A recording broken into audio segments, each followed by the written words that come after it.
किनारे का दीपक, शहर की चकाचौंध भरी सड़कों पर एक कोना ऐसा भी था जहां कोई रुकता नहीं था। वहां एक बूढ़ा भिखारी बैठा करता था। उसका नाम था रामू। झुकी हुई पीठ, कांपते हुए हाथ और फटे पुराने कपड़े उसकी कहानी कहने के लिए काफी थे। उसकी आंखों में गहराई थी, मानो जिंदगी के हर रंग को देख चुकी हो। रामू हर दिन सुबह से शाम तक एक कोने में बैठा लोगों से भीख मांगता, लेकिन कुछ मांगने से ज्यादा वो लोगों को निहारता रहता। कुछ लोग उसकी ओर देखकर आगे बढ़ जाते, कुछ सिक्का फेंक देते, तो कुछ घृणा से नजरें फेर लेते, लेकिन रामू कभी किसी से नाराज नहीं होता था। उसकी दिनचर्या साधारण थी, एक मिट्टी कटोरा और एक पुराना रेडियो, एक जो अक्सर खामोश रहता था। लेकिन उस कटोरे में जो सिक्के आते थे, उनसे रामू का पेट भरना भी मुश्किल था। एक दिन बारिश बहुत तेज हुई, लोग भाग रहे थे, दुकानों के शटर गिराए जा रहे थे और हर कोई अपने अपने ठिकानों की ओर दौड़ रहा था। लेकिन रामू वही बैठा रहा, भीगता हुआ, कांपता हुआ। एक छोटी सी लड़की जिसकी उम्र मुश्किल से 8 साल रही होगी, उसके पास आई।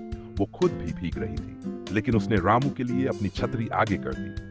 रामू ने उसकी ओर देखा, फिर हंसते हुए कहा, बेटी तू भीग जाएगी। लड़की बोली, दादा आप तो हर रोज भीगते हो, मैं तो पहली बार देख रही हूं।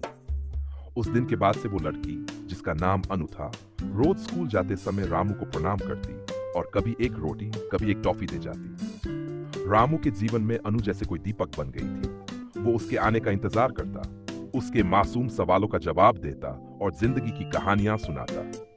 एक दिन अनु ने पूछा, दादा आप कभी स्कूल क्यों नहीं गए? रामू ने गहरी सांस लेते हुए कहा, बेटी मेरा बचपन खेतों में बीत गया, जवानी शहर की मजदूरी में और बुढ़ापा इस कोने में।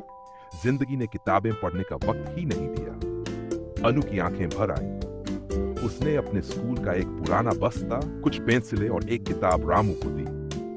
रामू ने उसे सिर पर हाथ रखते हुए आशीर्वाद दिया और उसी दिन से उसने पढ़ना शुरू किया। लोग अब हैरान होते थे, एक भिखारी पढ़ रहा था।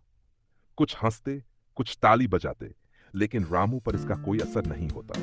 वो अनु के दिए पन्नों में अपना बचपन खोज रहा था। कुछ महीने बीते, रामू अब लिख भी सकता था, थोड़ा थोड़ा बोल भी सकता था। उसने बच्चों को पास बुलाकर कहानियां सुनानी शुरू की, कहानियां जो उसने जिंदगी से सीखी थीं। भूख, अपमान, उम्मीद और सबसे बड़ी चीज इंसानियत। एक पत्रकार की नजर रामू पर पड़ी। अगले दिन अखबार में एक बड़ी हेडलाइन छपी, भिखारी बना बच्चों का गुरु, सड़क किनारे चल रही है जिंदगी की पाठशाला। रामू का कोना अब एक छोटा पुस्तकालय बन गया था। वहां गरीब बच्चे आते, रामू उन्हें पढ़ाता। अनु रोज अपनी नई नई किताबें लाती और रामू के साथ बैठकर पढ़ती।